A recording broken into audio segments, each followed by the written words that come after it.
codependent to me means I put too much emphasis on the people I love. I let their schedules, their needs, their problems, their everything be more important than taking care of myself first.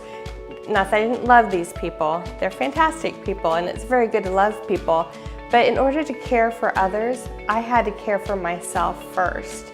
And so I found the way to care for myself by going back to the kitchen and starting with the basics. Our physical needs need to be met and we meet them in the kitchen. So I came to the kitchen to start chopping the vegetables for healthy dishes that would make me physically stronger.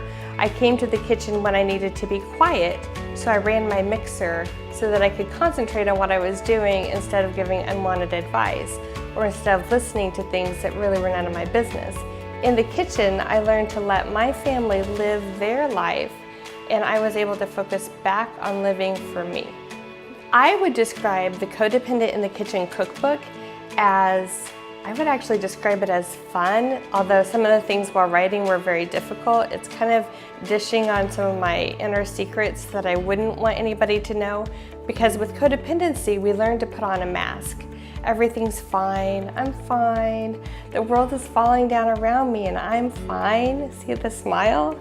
So there's a lot of kind of behind the scenes of what was really happening in the cookbook. And then for each recipe, there's a little nugget of what was going on behind the scenes and then what I learned in recovery to help me do things differently.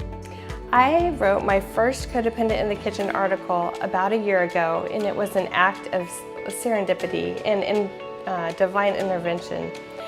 I wanted to write about recovery, and I also wanted to drink unsweetened tea. And it was just such a battle in my house with my husband and my son.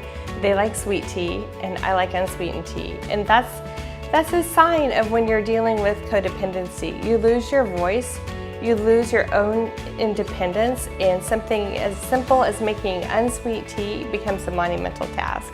And so it actually took me 4 weeks to be strong enough to make my own tea, and I wrote about it and submitted it. And then Leslie saw the brilliance behind it and thought that I'm not the only codependent in the kitchen. There's tons of codependents across America.